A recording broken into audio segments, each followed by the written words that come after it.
BCom from Kanpur University. Sir has wide professional experience of 30 years and he has acted as a consultant and corporate law advisor to various companies, and he is also appearing before quasi-judicial bodies including NCLT. He have been dealing with amalgamation and mergers, etc. too. Also, sir has contribution towards CS profession. Sir was chairman of Kanpur chapter in 1999, vice chairman in 1998, and he also member of executive committee since 1994. Sir is also editor of the newsletter published by Kanpur chapter of NIRC. He has also experience of faculty in secretarial model training program SMTP organized by NRC of ICSI at Kanpur. Also, sir has contributed at NIRC. He is also editor of Souvenir Regional Conference NIRC held at Kanpur in 1996. Sir was also member of Committee of Whole Time Practicing Company Secretaries constituted in 1997 by NRC of ICSI, and again in 2001 he has played that role. Sir was also member of Publication Committee of NIRC in 1999. Then he headed the committee constituted by NIRC for giving suggestions on the Companies Amendment Bill 2003 from the clause number 138 to the end. Then he also done coordination of the first UP conference held at Kanpur and Lucknow on 11th October and 12th October 2003 on WTO profession and corporate law update. At ICSI also, sir has performed very major role of Venue Management Committee of 31st National Convention of ICSI held in JP Hotel. So, sir has wide experience, and he is also contributing towards our ICSI profession. I welcome on behalf of all of speakers and Santosh Pandeyji to Adesh Tandon sir for this session, and I will request him to please start the session. Adesh sir, over to you. Thank you to each one for providing me opportunity. I also put my thanks to Mr. Santosh Pandeyji, who is organizing the programs which are enhancing the knowledge of the professional. Recently, he has organized a program on the Indian Arbitration and Reconciliation Act. That was also a very good program. And this is the good endeavor of Mr. Santosh and all the teams. I'm thankful to all who is present here. Dear friend, IBC code, before understanding the IBC code, it is slightly necessary to touch upon the topic why this IBC code was enacted in the India in 2016. In 2000 to 2008, there was a boom in economy. Subsequently thereafter, there was slowdown in the global economy. When there was slowdown, then definitely the NPAs of the bank gone a very higher side. Though there exists various laws to take care of NPA, but the committee found that those provisions are not sufficient, and therefore a committee was formed who submitted its report on 4th of November 2015. Under the Constitution, the bankruptcy and insolvency is provided in entry number 9, list 3rd, concurrent list, Article 246 of 7th schedule to Constitution. Both central and state can make law relating to this subject. Therefore, there existed the provisions which were of state legislature for recovery of the debt as well as to ensure the better utilization of resources of available in the nation to bring the resources to mainstream of the productivity. If we talk about the legislations, there was a SARFAESI Act, which was in 2002. That was the Presidency Town Insolvency Act 1909 and Provincial Insolvency Act 1920.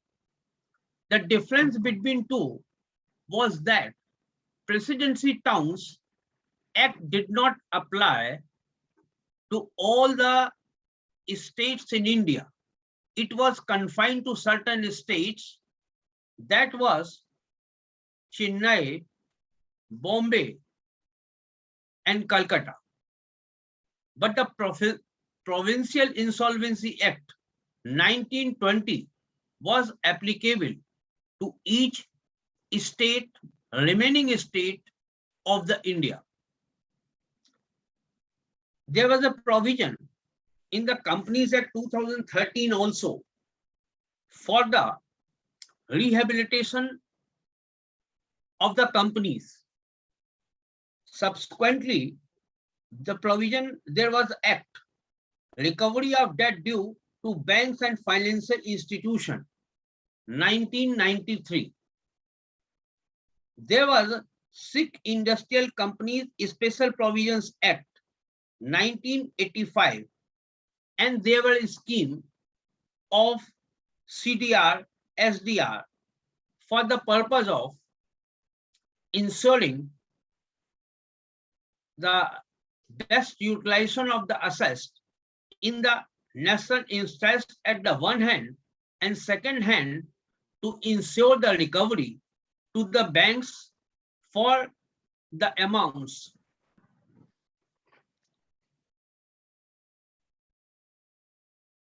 But each act had certain inherent deficiencies. Therefore, those acts could not serve the purpose for which they were intended to be brought by the legislature and made effective. Just take example of Sikh Industrial Companies Special Provision Act. This was act which contained two provisions, one section 15 and another section 23. In section 23, only a company, if the 50% of net worth has been eroded, was supposed to inform to BIFR by way of application. Section 15 talked about the 100% erosion of net worth. But we used to say that the provisions were good, but the authority which was BIFR and appellate authority was AIFR was toothless tiger, meaning thereby the results which were expected from the Sikh Industrial Companies Special Provision Act could not yield the results which were expected from it. Then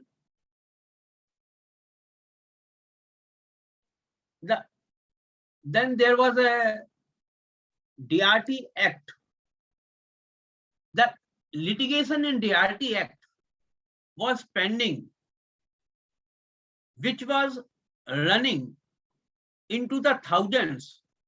In the state of Uttar Pradesh itself, there was 15,000 cases which were pending, because after getting the decree from the DRT to enforce it, the tribunal, the lender was supposed to go to the court for the execution thereof. Finding these difficulties, securitization and reconstruction financial assets and enforcement of security interest was enacted in 2002, whereas earlier act was enacted in 1993. But it has also started coming in cases of the process of recovery of micro, small and medium enterprises. Loans were overthrown by the taken coercive action against SARFAESI Act as a first resort. Though the SARFAESI Act technically appeared to be sound tool, but the possession of security was a challenge in majority of the cases.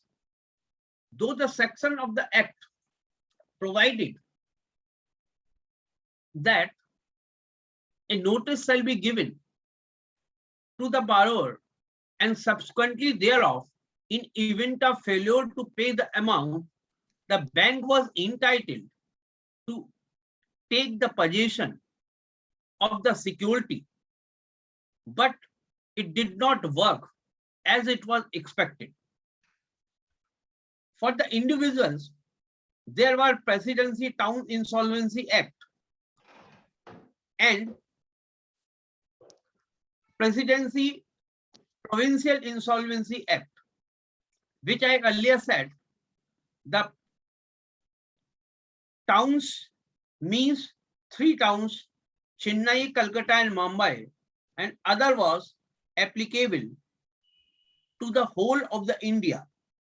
But again, this did not bring the results which were desired.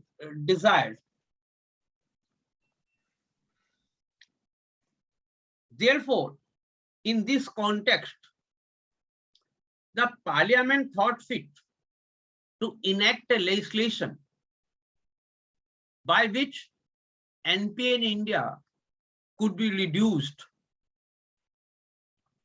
and a lender could feel safe and secure to recover the amount. This was also necessary in the view that in other countries, such type of act, which is called IBC code, already exists. Therefore, a necessity arose which has given birth to the present act, which is IBC code. And Lok Sabha passed on the said bill on 5th of May 2016, and it received the assent of President on 28th of May 2016. And in the 28th May 2016, the same was published in the official gazette and was made effective.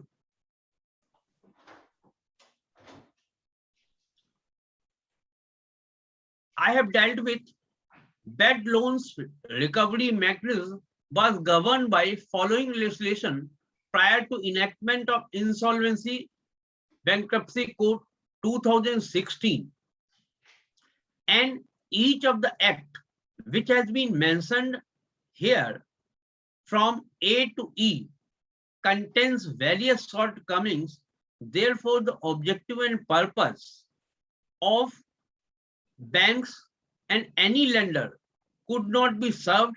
In other words, these legislation were found not sufficient to deal with the NPA, and NPA in the banks could be in private sector or banking nationalized sector was increasing day by day, and it was a matter of a great concern to the nation as well as all persons who has lended the money to the company, like giving the loan as the intercorporate loan on short-term basis or long-term basis.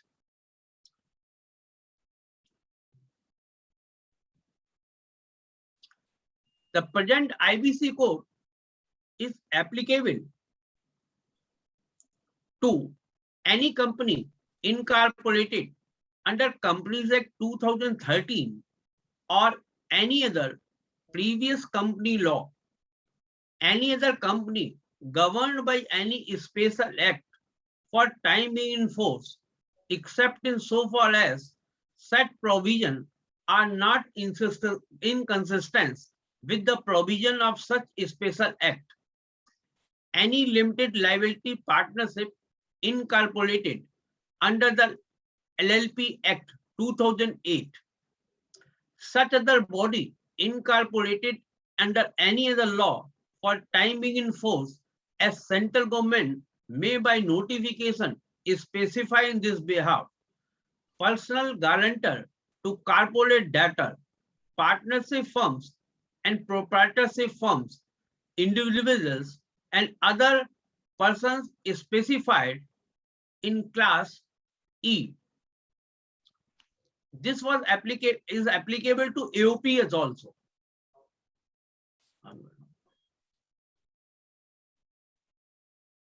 Presently, code is not applicable to partnership firms and individual.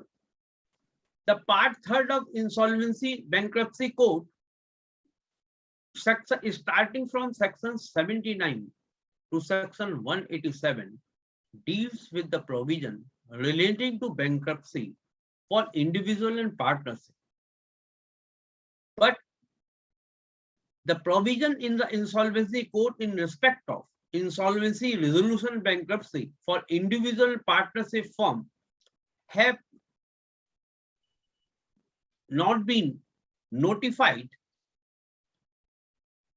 However, the Act has been made applicable to personal guarantor of a corporate debtor, but not for individuals and partnership firms.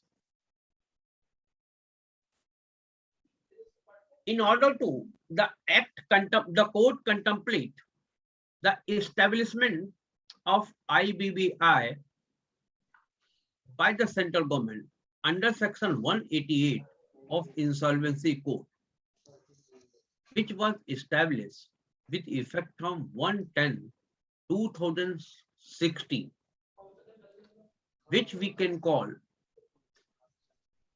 Insolvency Bankruptcy Board of India, that is called IBBI. IBBI has also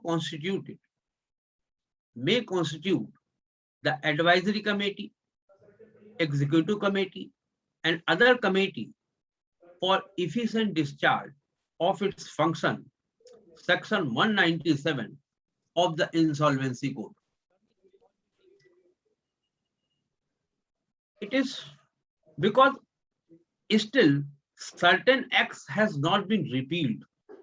Only the Sikh Industrial Special Provision Act have been repealed. Therefore, there is always a contradiction can be found in the other acts which were intended for the same purpose. And other legislations of the India.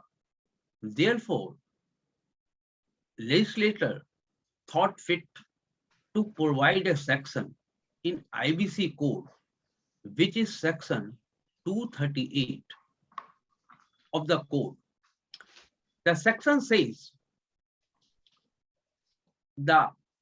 this code shall have the overriding effect on all other acts in the India. However, an issue may arise that certain acts also have this provision, but according to rule of interpretation, the act which has been passed recently shall have overriding effect. Secondly, one has to see whether different act which also start with notwithstanding anything contained in any other law is for the same purpose or not, whether the said act is going in the different direction. Therefore, when there is inconsistency are contrary to each other, then IBC code shall have overriding effect. Like if we take the example, a Maharashtra relief undertaking, a special act have certain provisions which start with notwithstanding anything contained in any other law. The Maharashtra relief undertaking a special act shall prevail. This matter went to the Supreme Court, and Supreme Court analyzed the provisions of the IBC code as well as of Maharashtra Relief Undertaking Special Act, and finally settled that the provisions of IBC code shall override the Maharashtra Relief Undertaking Act. Therefore, it is settled that there cannot be any controversy between this act and some other act.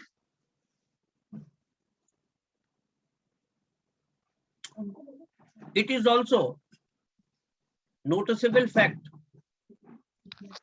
that the law of limitation is applicable to IBC code, because IBC code does not provide exemption from law of limitation. Let's say, for example, law of limitation contains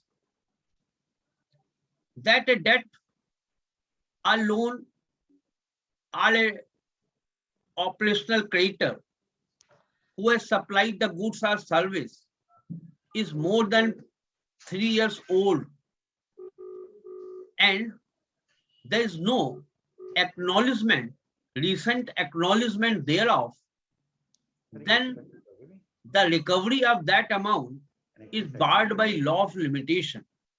Therefore, specifically this act has talked and said that law of limitation shall be applicable to the proceedings under IBC code.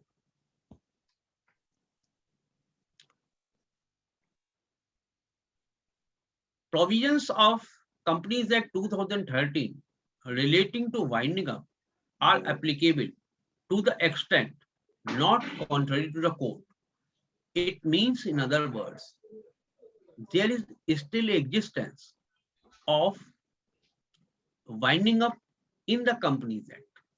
But once there is a conflict in the two provisions, one of Companies Act and other of IBC Act, then IBC Act shall prevail, not the Companies Act.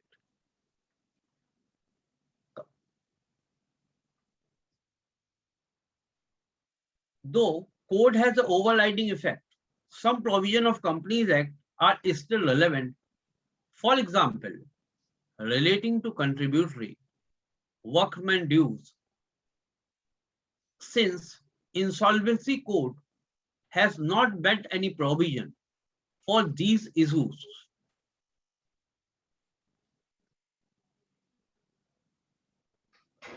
The National Company Law Tribunal has been constituted under Section 408 of Companies Act 2013. It is called a National Company Law Tribunal in the Companies Act. Whereas in IBC code, National Company Law Tribunal is not a National Company Law Tribunal. It is called an adjudicating authority for the purpose of insolvency resolution and liquidation for a corporate person. Section 5 read with Section 60 of IBC code. Similarly, the National Company Law Tribunal is a National Company Law Tribunal for the purposes of the Companies Act, but it is appellate authority over the decision of National Company Law Tribunal, meaning thereby it is the appellate authority over adjudicating authority which exercises its power of under IBC code, which has been conferred by IBC code itself. The adjudicating authority and appellate authority for the individual and firms is different. Debt recovery tribunal will be adjudicating authority for the purpose of the code, and debt recovery appellate tribunal will be appellate authority for the purpose of IBC code, meaning thereby for the purpose of Debt Recovery Act, they are debt recovery tribunal, but for the purpose of IBC, they have been treated as an adjudicating authority, and appeal thereof shall lie before the debt recovery appellate tribunal not in a capacity as under that act, but by virtue of power and the authority conferred by IBC code, declaring them as an authority which has been recognized in IBC code itself.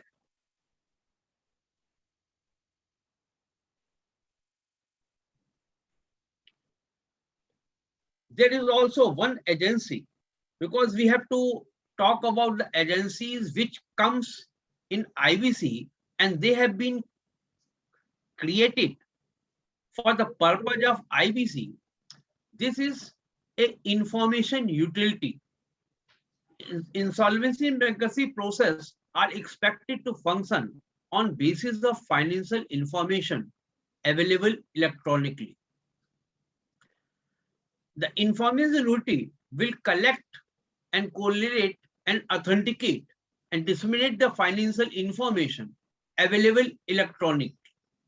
Information utility means a person who is registered with IBBI as information utility under section 210 of IBC, section 3, subsection 21 of the code. Till today, as to my information, IBBI has registered National E-Governance Services Limited as an information utility.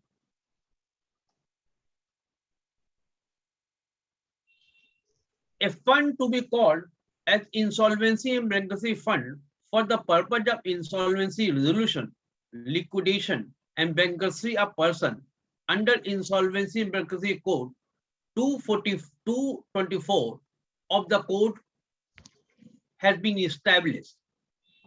Any person can contribute to the fund voluntarily. A purpose is to create a corpus for the nation building exercise.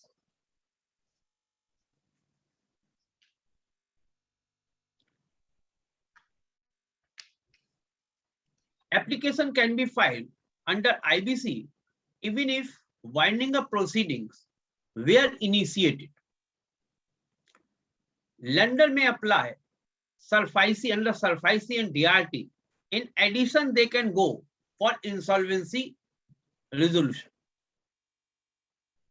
It is well-established canon of law that there is a provision, the doctrine of selection of remedy. A person seeking remedy from one code cannot seek the similar remedy from any other code. The objective of this doctrine is that there should not be two parallel proceedings for the same cause of action, because cause of action remains the same for same cause of action, because there will be overlapping in the decisions of each other. But here, since IBC code, as stated earlier, has a overriding effect, therefore, law has clearly said that there is no ban if the parallel proceeding under the SARFAESI and RDDB or civil code are there, and then person comes for insolvency code under the IBC code. It is also similarly the proposition applicable for the civil suits, because civil suit for the same cause of action. Why this? The civil suit purpose would be different, because one has to look at the relief which can be granted by under the IBC code and the relief which can be granted by the civil code or any other code under any enactment which I have stated earlier. Therefore, the code, if you go in IBC, code can't say, according to me, that first you withdraw the civil case, then I will hear you. Impliedly, the IBC code enjoys the supremacy over the other law, and the objective of IBC code is resolution of a corporate professional. Means a corporate professional, corporate debtor who is in trouble or who is not in position to meet out its obligation, then a person can go to under the IBC code for the resolution of corporate debtor in the national interest.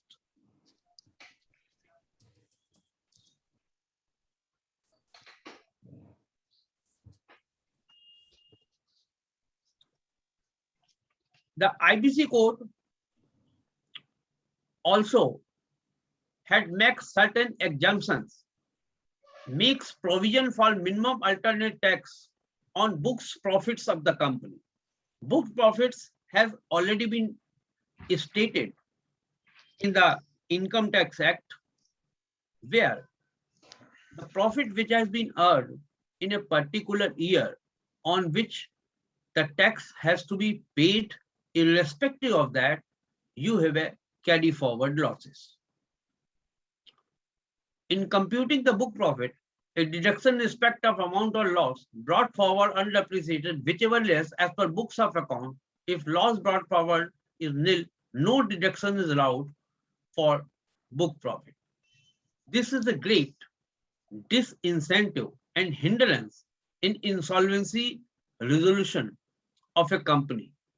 Section 115 JB of Income Tax Act has been amended to provide that rehabilitation of companies that are seeking insolvency resolution are allowed to claim deduction of both unabsorbed depreciation as well as of brought forward losses. Therefore, here what I have stated in point number 2, whichever is less as per books of account, therefore that provision has been taken care of and has been amended to ensure that maximum companies, corporate debtor could be revived and benefit has been given to them under the Indian Income Tax Act.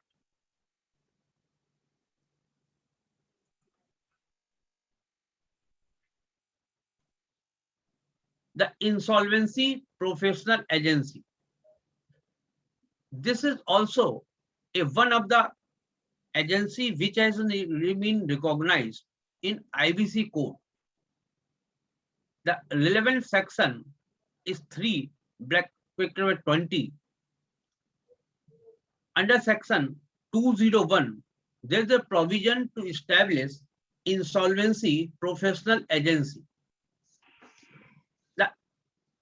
The IP professional, RP professional has to get themselves registered with insolvency professional agency, and this insolvency professional agency first has to get it registered with the IBB board, then only it can conduct the examination, it can provide the licenses, it can provide the registration to be IRP, RP, or liquidator as case may be.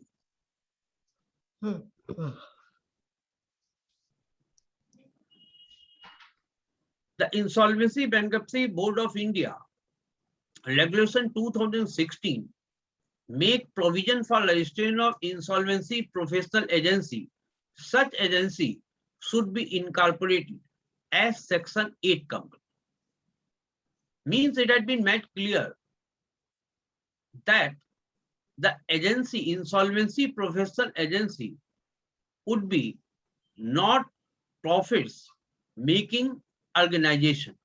It can't be a normal company.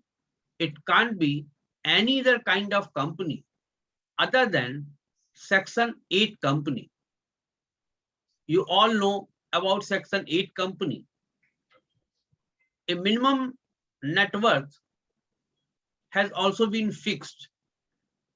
This is always to ensure the quality and credibility of the insolvency professional agency, that the net worth of the same should be 10 crores and paid up capital should be 5 crores, meaning thereby any insolvency professional agency which does not fulfill both the criteria cannot be registered by IBBI as an insolvency professional agency.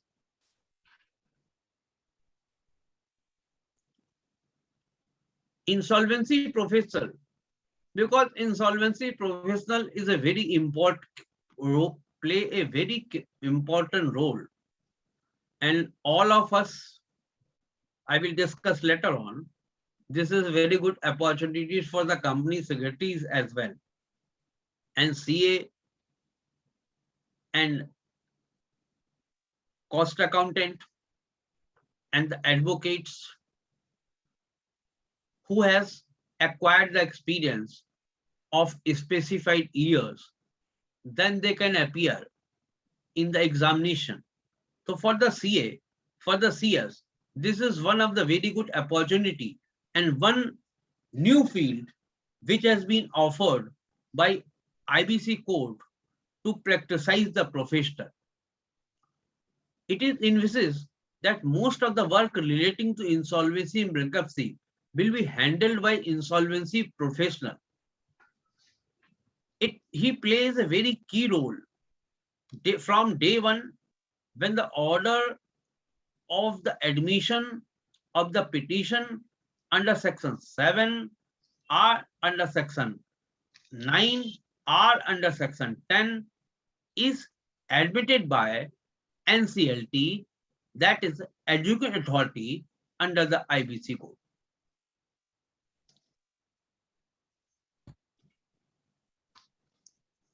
The provision relating to insolvency professional have been made in the regulations. An individual shall be eligible for registration if he has experience of 10 years in field of law after receiving the bachelor degree in law, 10 years in management after receiving master degree in management, or 2 years full-time post-graduation diploma in the management, or 15 years after receiving a bachelor degree from the university established, recognized, or institute approved by All India Council of Technical Education. 10-year experience is required for a chartered accountant, for a company secretaries, for cost accountant, and advocate enrolled with the Bar Council. A person who is not enrolled with the bar, but only acquired the degree of LLB would not qualify for this to be registered as RP. since the word 10-year experience has been used, meaning thereby a chartered accountant, as a chartered accountant, must have experience of 10 years. Company secretary, as company secretary, must have experience of 10 years. For the what is a corporate insolvency?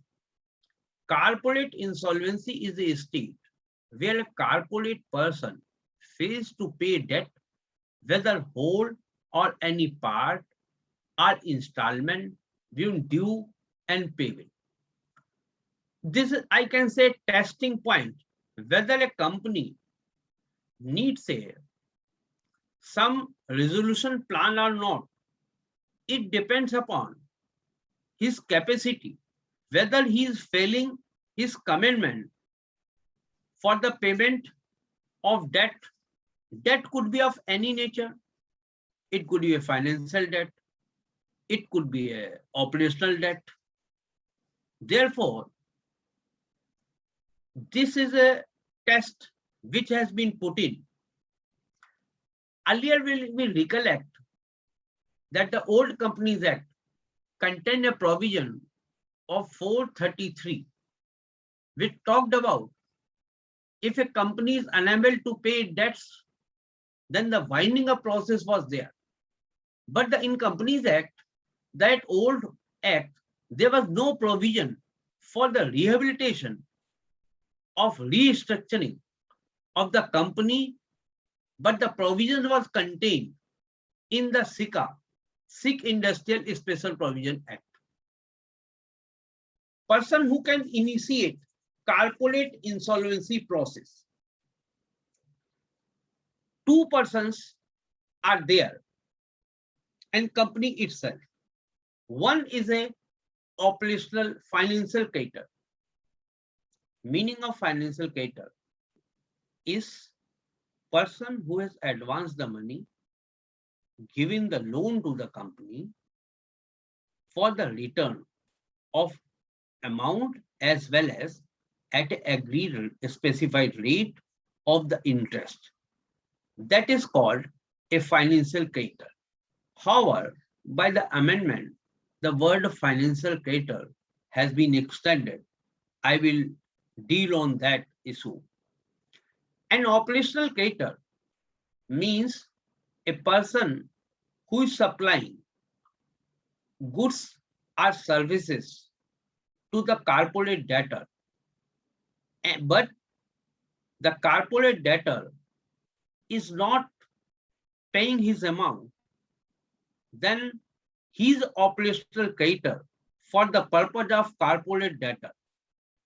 Sometimes corporate debtor itself feels that it can't go with the business because of project has been unviable or otherwise. Therefore, such corporate debtor itself may initiate corporate insolvency resolution process in respect of itself. खुद के बदले खुद ही के लिए section 10 में जा सकते हैं.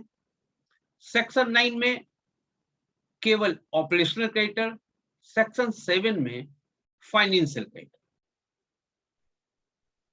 सर जैसा आपने अभी बताया कि इंसॉल्वेंसी में what is the meaning of CIRP, that the corporate debtor is not paying the debts. So, and you have rightly connected to the company that also in the company that the phrase was the unable to pay the debt. So that is very much important to mention here that in case of Companies Act, if the company is unable to pay his debt, the creditor has to prove the inability of the company. In case of insolvency, there is no requirement of proving the inability. Only the mere failure of not paying the debt will suffice the purpose. Yes, yes.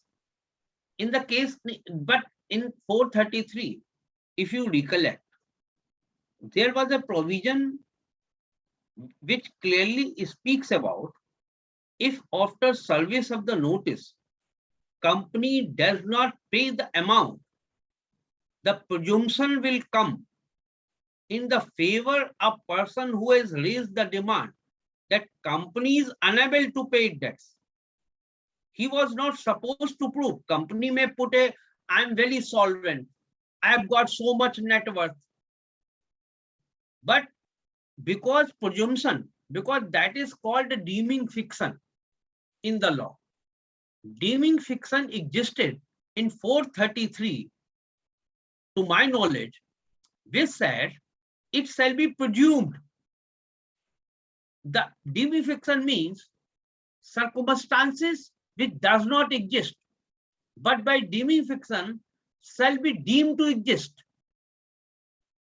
So in my view, the provision of 433 are equal so long as default is concerned.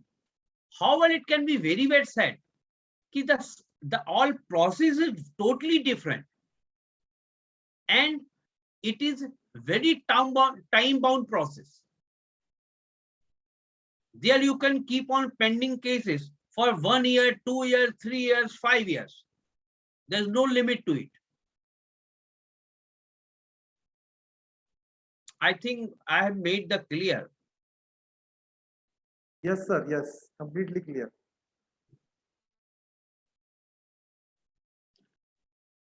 Default of payment of financial creditor. I said here falls the banks, financial institution, or any other person who has given loan to the company against the interest, because a question arises whether a promoter who has given a loan to the company can file a petition, can invoke the provisions of IBC, or it may not be promoter, even his friend or a company which is without interest bearing. In my opinion, no, because he does not fall, his debt does not fall within the meaning of financial debt. The money must have invested for the return. If money is not for the return, means in return he should have the class of the interest also.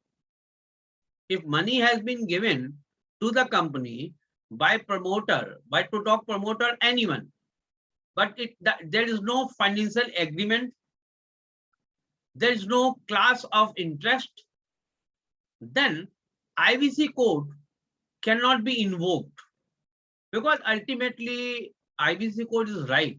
If you want to help someone and someone is not paying to you and it was no financial, does not fall within the meaning of financial creditor, because you have not invested for the purpose of return of interest. There's no terms of money and time value is not involved. That is section 7. Operational creditor, section 9. Operational creditor, person who has made the supplies of goods or service to the company, but company is unable, company is not making the payment. Then there are classes there. If there is dispute which is pending in court of law, or even not pending in court of law, or the arbitration proceeding is pending. Therefore, it may be noted that in case of operational creditor, there exists a provision of demand notice. But in the case of financial creditor, there is no provision of the demand notice. A financial creditor need not to make a demand under the IBC code by in the prescribed pro forma for asking for the payment. And other is a corporate debtor itself. Here, in the case of operational creditor, he has to issue a demand notice to the corporate debtor. and corporate debtor in the prescribed form along with all invoices, which is Form 4, demand notice, Form 3. All these forms has been provided in IBC code itself. Then he has to make the payment within 10 days. This is a provision. Say, for example, I have supplied the goods to you, or I have supplied the material to you. You may make a payment, or you can raise a dispute that for this purpose, there dispute about the quality, there may be dispute about the pricing of the invoicing at the price which has been charged by on invoice were never agreed by us. But let me say that such dispute should not be a bogus dispute. The court will always see whether there has been a past correspondence in this regard between the operational creditor and the corporate debtor. If court find that once the demand has come, therefore this dispute has been raised, then such a dispute would not be considered by NCLT as a existing dispute. Because once somebody asks the payment, you can fairly raise so many points. This is not correct, this is not correct, this is not according to our demand, quality, this is not. But the court will not go by that reply of the demand notice where there will be no previous correspondence or substantial dispute which exist between the two parties, operational creditor and the corporate debtor.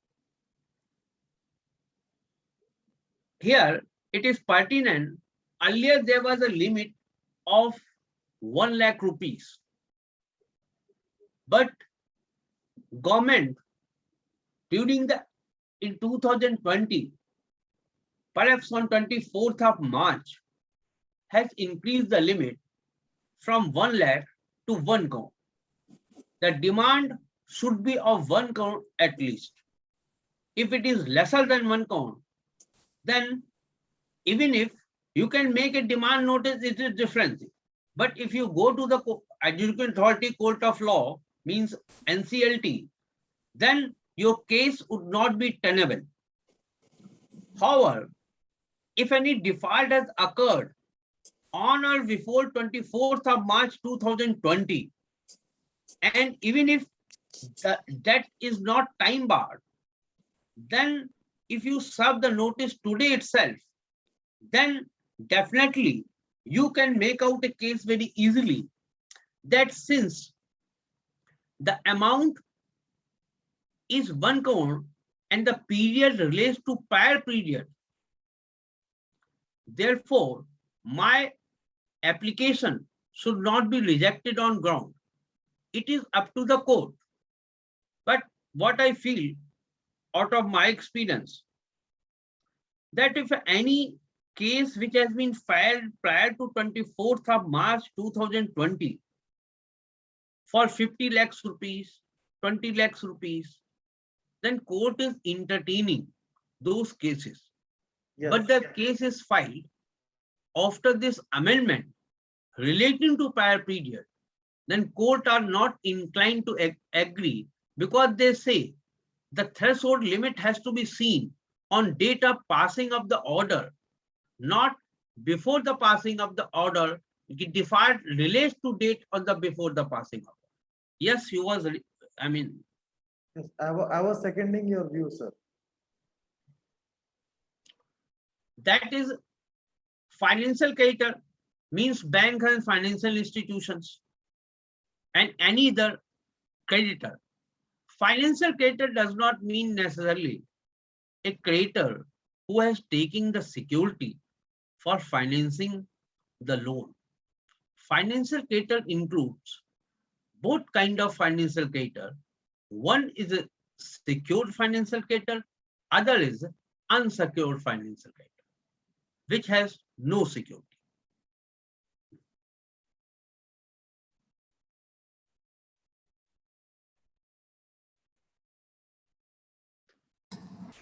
Then, after serving the notice in case of operational creditor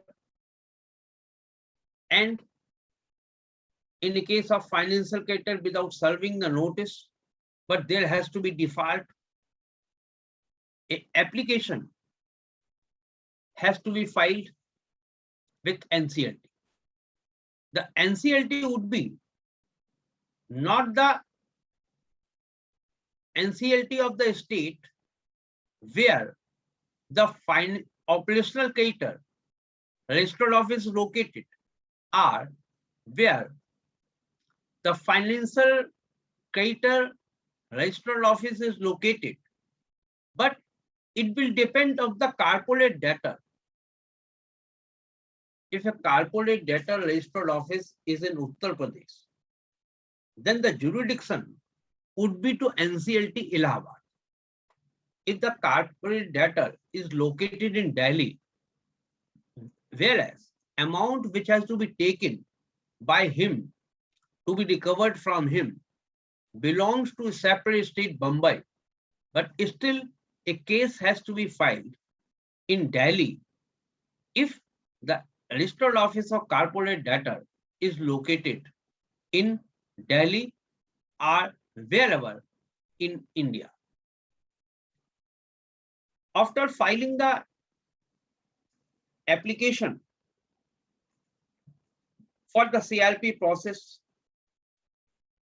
there is a prescribed pro forma of filing the application. One has to be very careful while filing the application, because application are considered under section and on various technical issues, applications are rejected. There are two kinds of defects in application. One is curable and other is not curable. Registry gives the 7 days time to cure the defect. And law says that the NCLT Education Authority shall pass an order within 14 days of the application. Legislature has made it shall pass an order, but the view which has been taken that in so many places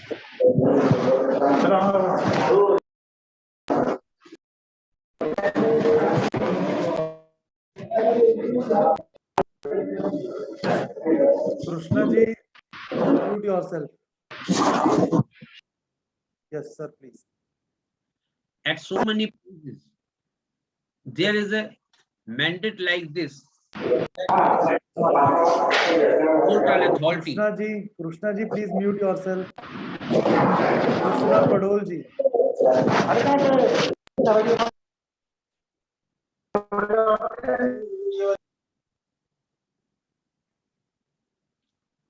Total authority shall pass an order within a specified time. I recollect at the earlier stage when the act came into the force, the NCLTs did not decide the matter within 14 days. But the law has amended that CRP within a days of 14 days, the admission or rejection has to take place. Then the people went to the appellate tribunal. Then in one of the case, went to the Supreme Court. That NCLT has not decided the case. Therefore, within 14 days, and which is mandatory in nature, then they filed appeal in appellate tribunal. That the now appellate tribunal should decide the admission of the application for CIRP. It was strange to file such an application, how a appellate authority can take task of lower court or lower adjudicate authority, but nevertheless, people tried it. The appellate tribunal did not grant any relief and said so, directed to adjudicate authority NCLT to decide on application as early as possible, hear the matter on day-to-day basis, but did not deal with those appeals for the purpose of admission, which was, I mean, to my mind, those who filed the appeals in the NCLT appellate tribunal was strange to me on 2-3 grounds. One ground is that whether any provision of law can make a compulsory binding or a judicial follow. Second, if the appellate court start admitting the petition, then person will have, because there are always two parties, then one party will have only right to go to Supreme Court. Means normally there are two courts above the court which is deciding the matter, so that each party gets one chance to appeal the matter. If you lose in appellate tribunal, then you go to Supreme Court. If appellate tribunal itself start deciding the cases of admission, then would be only one chance of appeal, that would be Supreme Court. And thirdly, there are provision in the various labor law that this dispute will be decided within X period. In some cases, long back in 1973, Supreme Court had dealt with such provisions of the law and said so, it is not mandatory. It is declaratory in nature, and objective of legislature is to decide it as early as possible. In fact, the IBC court did not provide the time of 10 days to reply to the deferred notice in case of operational character, but did not provide in act itself that corporate debtor must be heard, or he must be given time to put his defense, because 14 days is too short to put the defense, even if court hear on the same date when the application is filed. The admission of application, therefore, it became a convention which was upheld by the Supreme Court and appellate tribunal, that no. As per the natural justice, even the act does not provide for it. You have to give the opportunity to the operational, to the corporate debtor to put in defense and affidavit in reply before the adjudicate royalty, before the matter could be decided. Then it is now established position of law that there cannot be any admission without giving the time to the corporate debtor to put its defense before the court, because its principles of the natural justice shall stand violated. Then application is heard by the appellate by the NCLT, that is adjudicate authority. If the adjudicate authority finds that there is an amount is due and payable, and there is a default, and there is no dispute, which is a bona fide dispute, and demand was not rebutted in the demand notice raised by the operational creditor, and in such circumstances, normally the petition is admitted unless it is incomplete in such a nature, the curable time is given only to things which are capable of being cured, not to all defects which are substantial in nature. NCLT hears the matter and declare the moratorium, that is called admission of the petition, admission of the application for CIRP. There was a confusion in earlier stage that what should be the date of admission. Then the view was that because date of admission, a interim resolution professional need to be appointed. And in fact, law contemplate the person, operational creditor who is filing application, or a financial lender who is filing the application must give the name and consent of the interim resolution professional who is willing to act, and against him there is no proceedings, are disciplinary proceedings are pending before the IBBI. Means he is a fit and proper person in the given guidelines to be appointed. Then this situation was taken when IRP is appointed, then only it can be called. This is the admission of petition. What is the date of commencement of CIRP? Issue was that. Subsequently, having this to take care of this situation, law was amended, and it was provided in law that no matter when the IRP has been appointed, the date of commencement shall always be on which the petition has been admitted, and in case no name has been given or circumstances arises, then NCLT is empowered to appoint interim resolution professional of its own from the list available, with them having regard to facts and circumstances and person, location, and all that can directly communicate to that person and get the consent. After the appointment of IRP, he gives a public notice for this and amount and inviting the claims which are of the various creditors,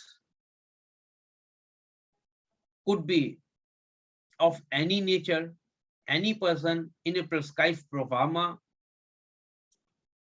and the claims are examined, and subsequently, if on some claim he is not agreeable, then he can have a right to reject them.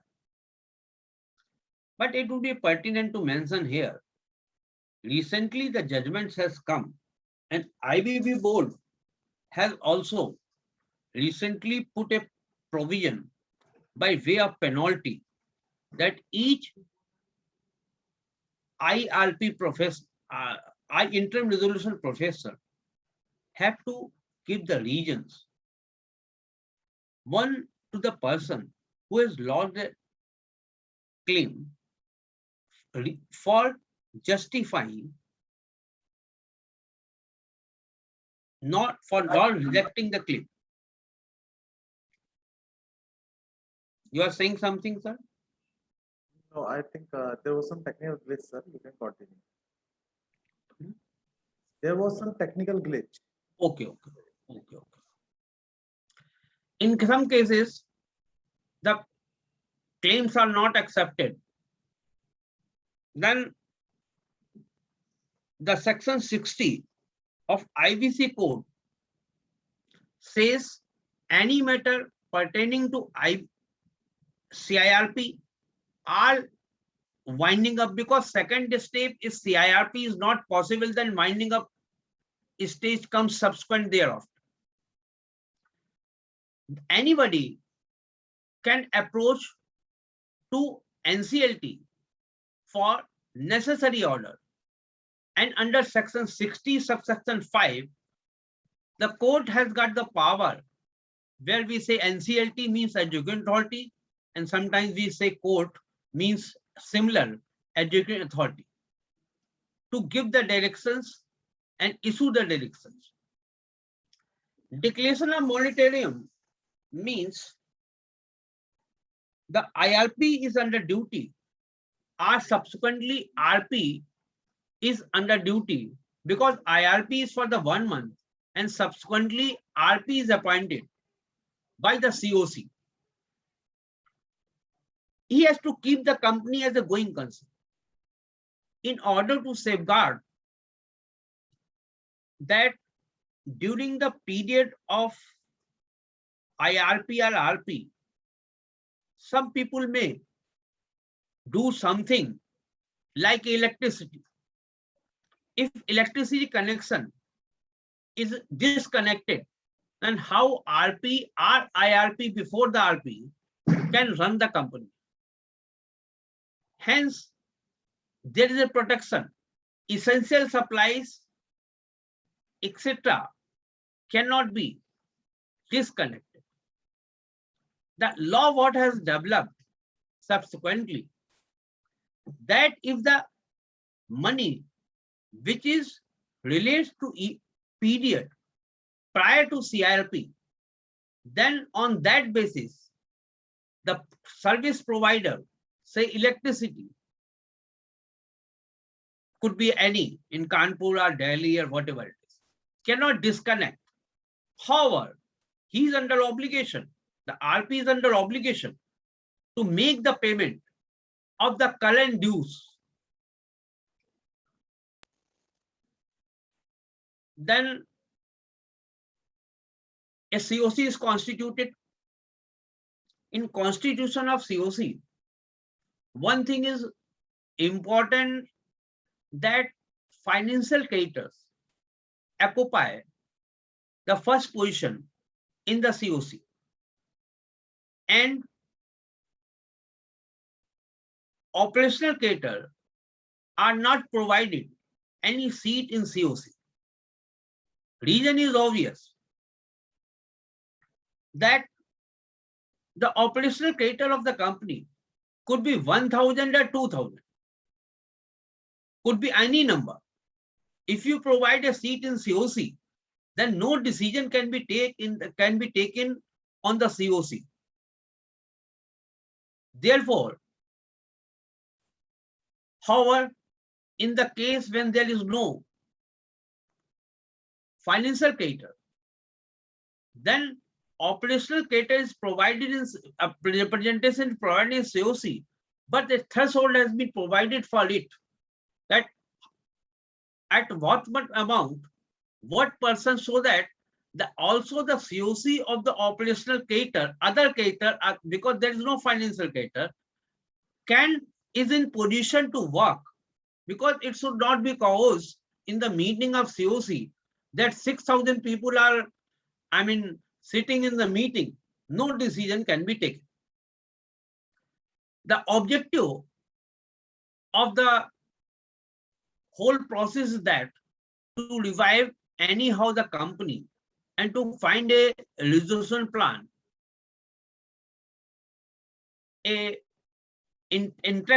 Member of interest is invited by newspaper, by uploading a website of the IB board, and by various methods. Those are interested may file their interest along with the plan which they propose to be considered by COC. There is a provision that the resolution professional has to give a certificate and have to examine and assure to COC that the plan is in accordance with the provision of IBC code. Of course, commercial wisdom is of COC to approve it, not approve it. But so long as the law says whether the requirement of law has been complied with or not. Say, for example, resolution plan cannot be given by the ex-directors or management of corporate data. So there are section 29A was enacted, which debarrs the persons who is specified therein, because otherwise they would have been put anyhow the company in CIRP and take the company from CIRP in their personal hand by virtue of their affiliate, associate, or anyhow indirectly. Therefore, in order to not to promote such kind of promoter, section 29A has been put in by the legislature subsequently, not at the time of enactment of the code, but subsequently thereafter, so that such mischievous situation may not arise where he get the benefit of his own wrongdoing. Then it goes to the committee of COC. Normally, earlier law was that all the approval has to be granted by COC with the 75% vote. Now, law has been amended, which talks about everything, every resolution in COC has to be passed by 51% majority, unless otherwise specified to be passed by 66% majority. I can give that two instances that in case of change of RP, resolution professional, resolution cannot be passed with 51% majority. It has to be passed with a 66% majority. And similarly, for the approval of resolution plan, it is required that 66% should vote in the favor of resolution plan. Earlier, everywhere there was 75%. If there comes a resolution plans, it is okay. If there's no resolution plan, then COC has to decide and give the authority to RP to file an application before the court for the winding up the company. And detailed procedure of the winding up has also been contained in IBC code. Here also time is of essence. It is not a exercise without any timing. Sometimes it is said time is of essence because it's a commercial work. Therefore, a plant and machinery or a company which is working today may work in near future. But say for example, after 2-3 years, the machines may not be workable and various situations may arise that they will deplete the value of the reliable assets, meaning thereby putting to the lenders and operational creditor into the difficulty, and revival plan may take 5 years, 6 years. Therefore, this time limit has been fixed for 180 days with the extension time of 90 days. I think this is a fair time. Of course, RP has to try to find a resolution applicant and do a lot of work for the same, which I can say is not happening today, because hardly 6-7% companies which has been taken to NCLT under the IBC code have been able to revive. The part of recovery, NPA position must have been removed and the relation to the bank must have taken. But the revival, because we find that we do not take the interest to find out a interested applicant, it is their RP and we are lacking. Though the government has trusted on us, and we should also try to reciprocate and also assure to the government that we will try our level best to ensure the best utilization of national resources for the productivity.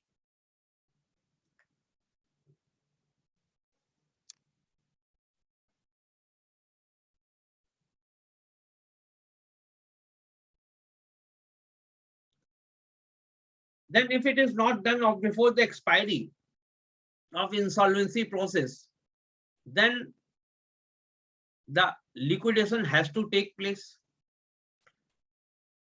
And it is not necessary that RP is appointed as a liquidator.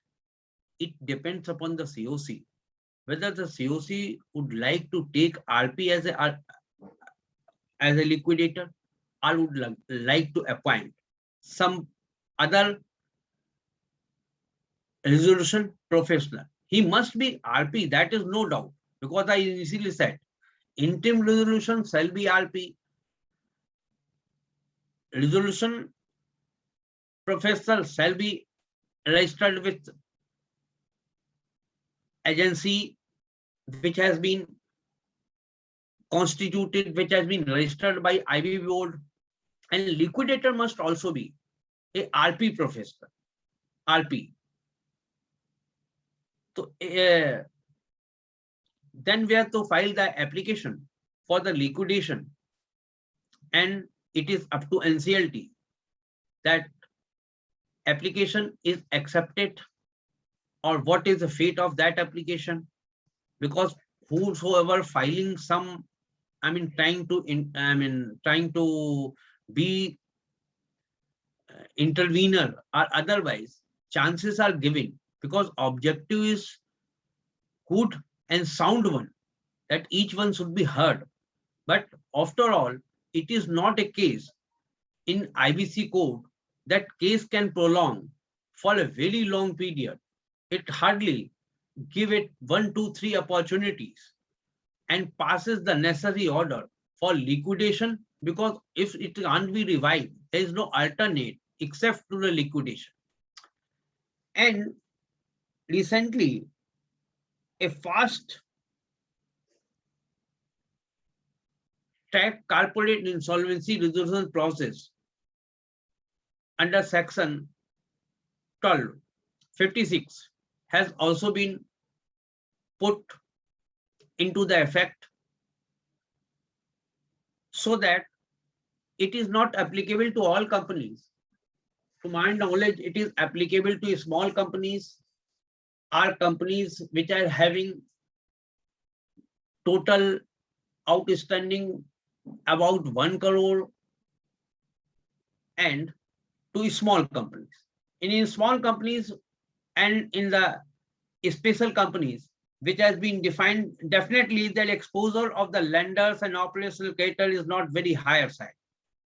In that case, the RP need not to go to the NCLT very frequently, but there can be resolution without going to NCLT, because much stake is not involved. Therefore, such type of provision has been made effective in the under the IBC code.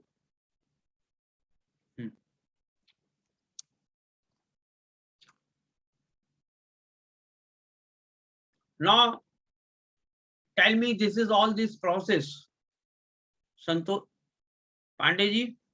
Sir, yes. Yes, sir, please.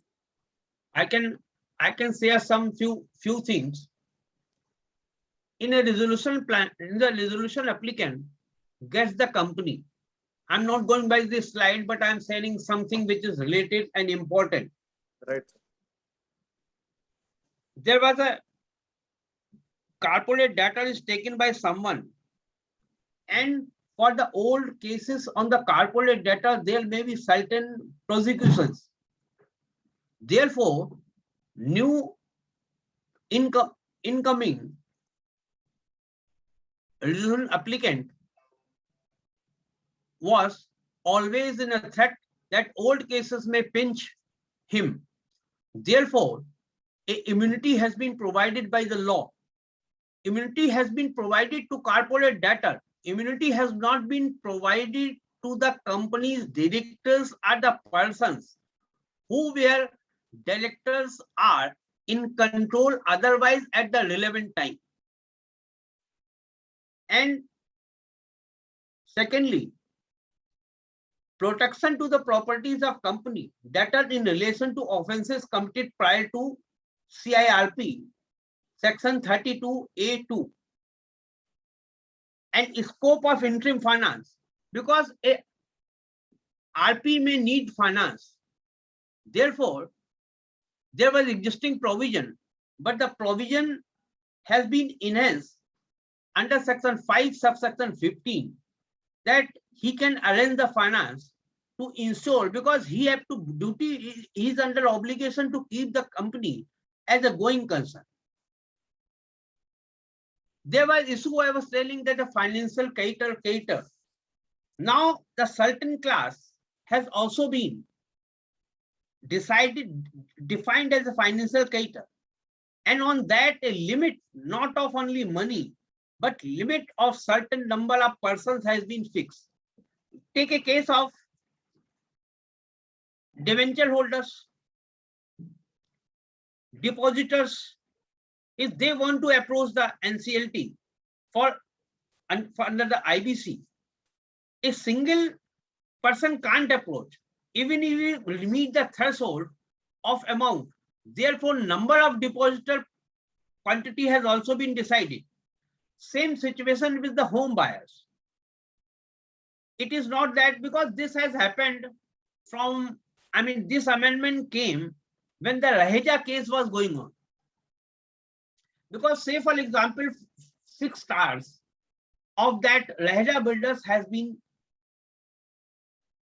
properly, position thereof has been given, but 1 tower for any reason is in delay and a single person goes. Because in home buying, you can definitely understand amounts will always be more than 1 lakh, because 1 lakh was nothing. So even if it be more than 1 crore, then a single person goes and file a petition, court was bound to hurt. Therefore, they said that this threshold limit, you have to meet the criteria, at least 10% of the total number of the home buyers has to approach the court. So this was the classification which has been given.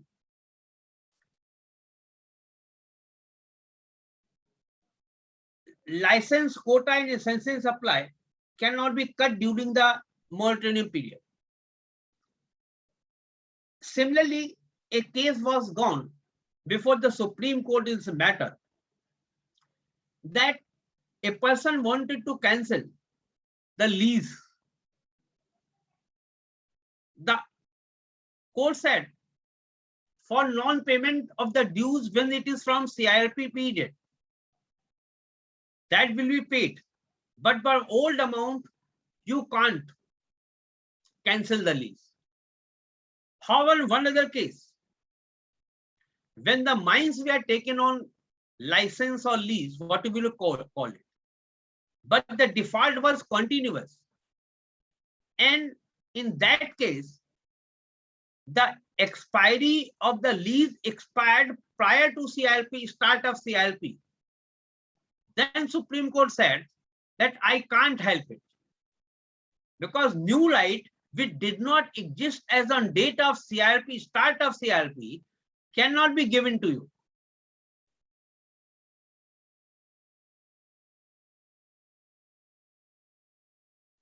Financial creditor, if happen to be related to the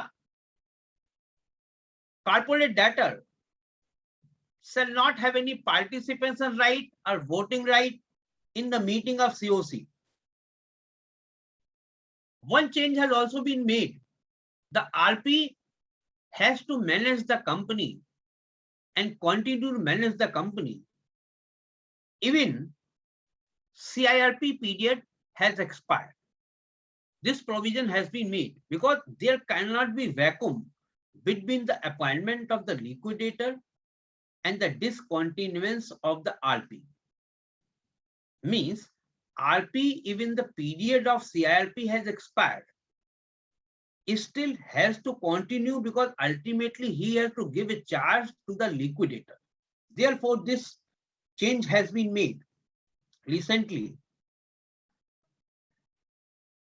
I've explained only lease cannot be suspended or cancelled for past offenses, past mistakes. We have to pay the regular. However, this is something interesting, that personal guarantees who has given in the favor of the financial institution or bank can be invoked. Now, for invoking the personal guarantee, who have given the personal guarantee for the availment of the loan by corporate debtor would not be enforceable, would not go to the DRT, etc., because being it is a personal, but it will go to NCLT because the guarantee relates to corporate debtor.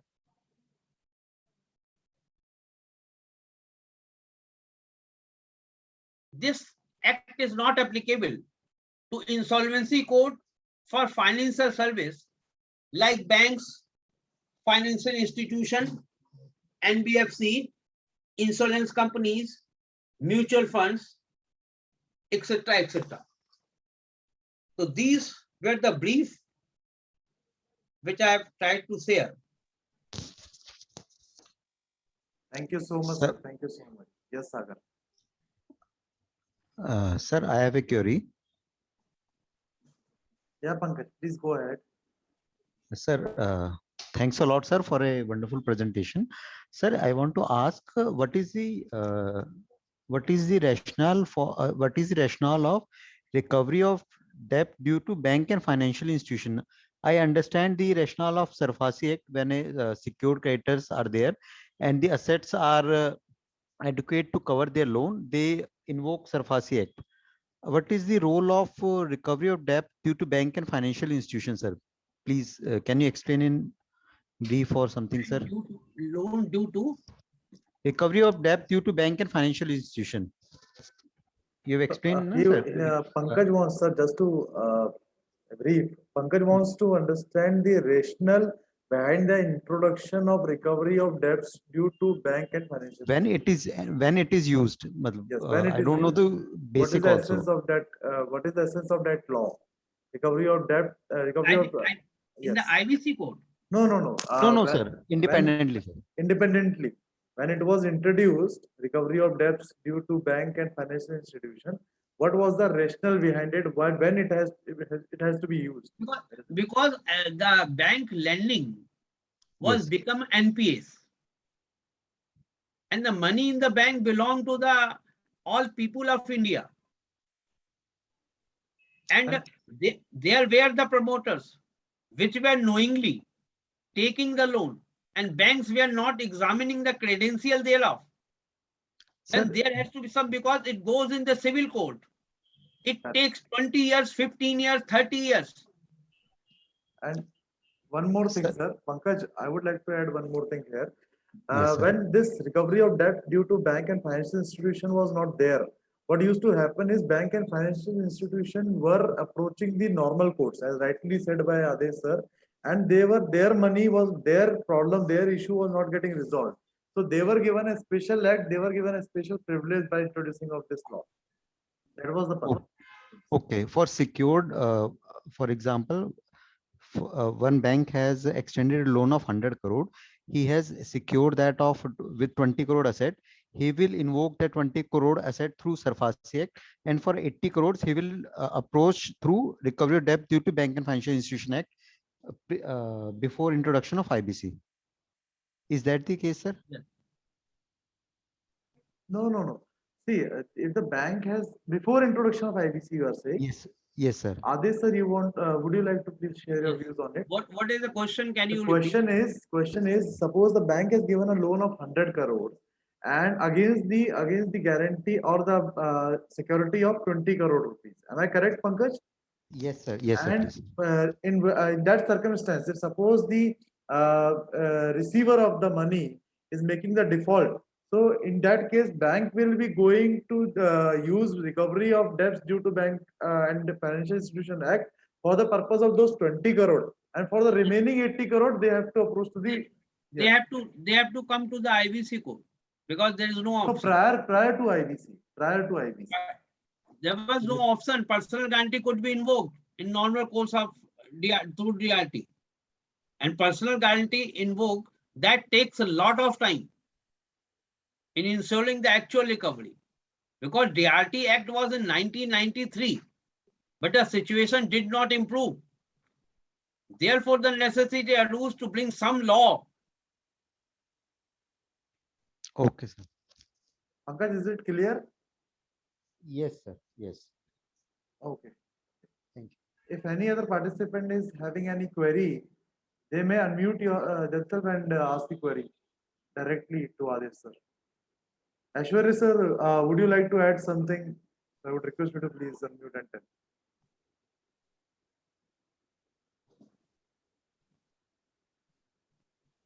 Sagarji, are we receiving any query in the chat box? No, sir, there are no such. Hi, sir. Good evening. Jyoti this side.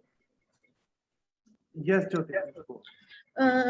Hello. Hi, sir. Can you please elaborate or can you please give a brief concept regarding information utility?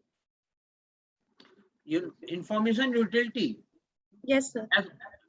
exists there, but till today, they are not been able to collect all data, how much debt a company has, because there is a column in the form to provide that indebtedness of a company.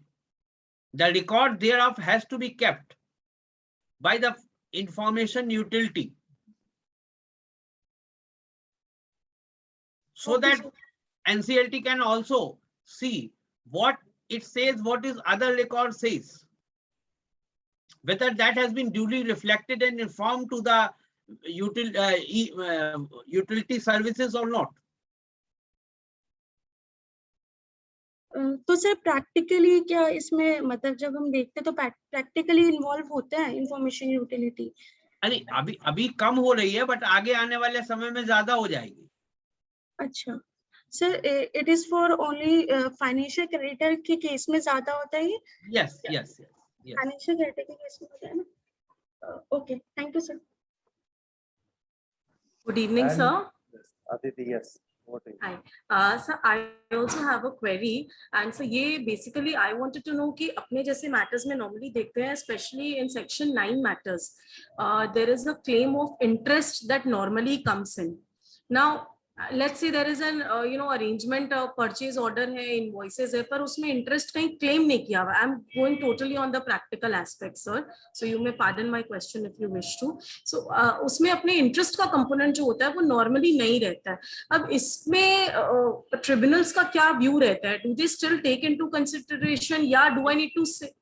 They don't take unless there is a provision in the invoice or the purchase order that after delay of this payment, you will charge 18% interest. If there is no arrangement agreement, not separate agreement, because agreement can constitute by the two mails and all that, by invoice can constitute.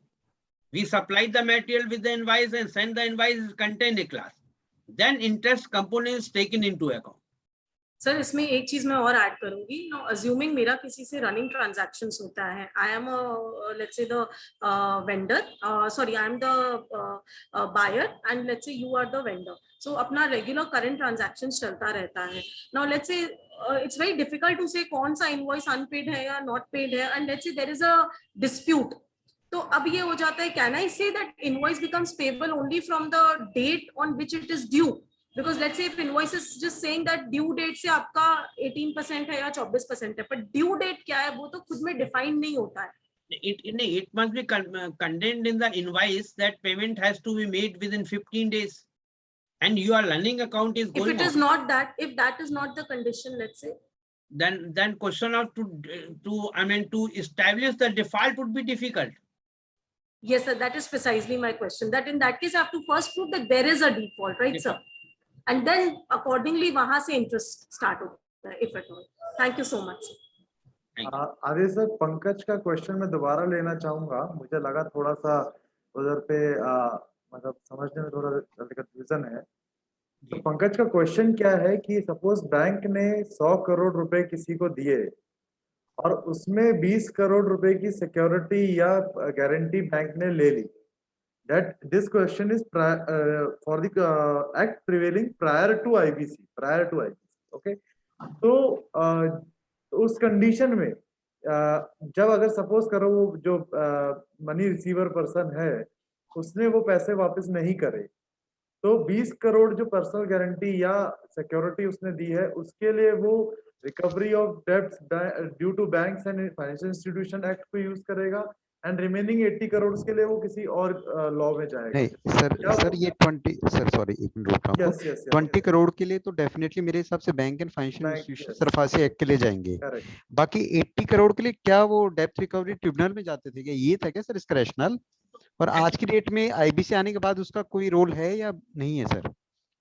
वो देखिए decree तो करवा सकता है, अच्छा। Decree तो पूरे amount की डीआरटी करेगा, हम्म। तो रिमेनिंग अमाउंट वो पर्सनल गारंटी के थ्रू रिकवर कर सकता है, तो उसमें अटैचमेंट ऑर्डर से ले सकता है डीआरटी से।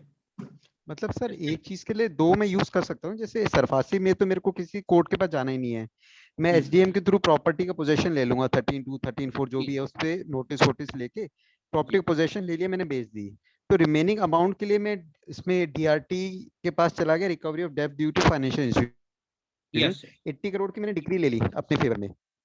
यस ये आईबीसी से पहले ये यूज होता था? यस यही किया जाता था, और उसके फिर और पर्सनल गारंटर के मकान वगैरह पर्सनल प्रॉपर्टीज भी अटैच करा सकता अटैच है। कर देते थे, ठीक है सर। और आज की डेट में अगर मैं इन्वोक करूंगा तो मैं आज की डेट में ये इन्वोक नहीं करूंगा क्या सर, रिकवरी ऑफ डेब्ट due to bank and financial institution, वो आप कह रहे हो डीआरटी के थ्रू है, लंबा प्रोसेस है, इसलिए मैं आईबीसी में जाऊंगा उस केस में? आईबीसी में जाऊंगा। Okay sir, okay. और 20 करोड़ के लिए मैं अभी भी सरफासी यूज करूंगा क्योंकि मेरे को यस किसी के पास पैरेलल नहीं जाना। Proceeding can go on. Okay sir, okay, thank you sir, thank you. Perfect. Sir, I also have one more question. Yes, sir. Sir, can the company, let's say, can an operational creditor go for both, let's say, MSME as well as NCLT? I mean, let's say he's proceeding against the CD. It's taking a clue from Pankaj's question, basically. I took a clue from that. It can go for the both, in my opinion. This matter sub judice forum shopping नहीं कहलाएगा, मतलब can I not? That is doctrine of selection, but here the once liberty has been granted, amount उसको एक ही मिलेगा, that will be admission of CIRP. In fact, the IBC court is not for recovery. In fact, if you look at Absolutely, sir, absolutely correct, sir. That is not a recovery tribunal. It is basically if the company is rendered insolvent. So I cannot go as a recovery mechanism. I cannot use it as a machinery, sir. That was my intention to ask, sir. you are very correct. Thank you so much, sir. If any other participant is having any query, they may unmute themselves and ask the query to Adesh sir. And in case there is any technical glitch, they can post it in the chat box also. So I will take it with Adesh sir. Adesh sir. Yes, sir. There is one question Yes. from Kirti Didwania. Yes. In relation to information utility only, is a client has been receiving emails from information utility? She is asking, is client Yes. is receiving emails from utility? Yes. So generally, Adesh sir, I would request you to please share your views on it. The question is whether clients are receiving mails from information utility. Yes, in order to update their data, they are sending the emails. Correct. Correct. So generally it is happening nowadays in case of banks Yes. providing loan to the companies. Companies are Yes. receiving loan, mail from NES. You have to register yourself with that. In case Yes. of operational creditor, I think there are certain difficulties till now. And but in case of financial creditor, it's quite clear. NES is sending mails to the client. Yes. Any other query? Sagar ji, any other query? No, there is no any query. Okay. You may proceed ahead. Okay, perfect. Adesh sir, it was really a very nice session, and you have touched the topic from the court, sir, and that is how the experience has benefited the participants. Sagar ji, I would request you to please give the concluding remark and give a thank you note to Adesh sir. Thank you, Adesh. Yes, Thank you. thank you so much to Adesh sir for sharing his all the expert view with all of us. And I am again so much thankful to our organizer, CS Santosh Pandeji, for arranging this very knowledge gaining session on IBC, introduction of IBC. And tomorrow also, Santoshji, we are having session on. Yes, so day 2 will be on understanding of the resolution process. So today with Yes. Adesh sir has given us the brief about the basics of IBC, and tomorrow it will be understanding of the resolution process and what are the technicalities which comes during the resolution process. So that will be taken by Mr. Aishwarya Mohan Gehrana ji. He is also available here, and so stay tuned and do join tomorrow for the learning. Yes, I also I could presence of Aishwarya Sarji or Amit Gupta ji. Yes, they both. I think this Amit Gupta is someone different. Okay, okay. Yeah. I thought he is the same one. Okay, so again, I am thankful to all of the participants, Adesh Tandon sir, and everyone. Please do join us tomorrow at 4 p.m. Link will be shared soon before starting of the This program. will be the same link. This will be the Same link. Okay, Yes, this yes, will be the yes, same link. Yes. Yes. So Santosh ji has clarified the same. So link will be same. You can also join. Also, I will request everyone to please spread this link to your friends, colleagues who are in desperate to gain the knowledge on IBC. Thank you so much. Thank you. Thank you, Thank you. Sagar. to each one. Thank you, Adesh sir. Thank you so much. Yes, Adesh sir. Would like to say. Signing off, sir. Thank you. Thank you so much Yes, for yes. your time. Signing off. Thank you. Thank you. Thank you so much.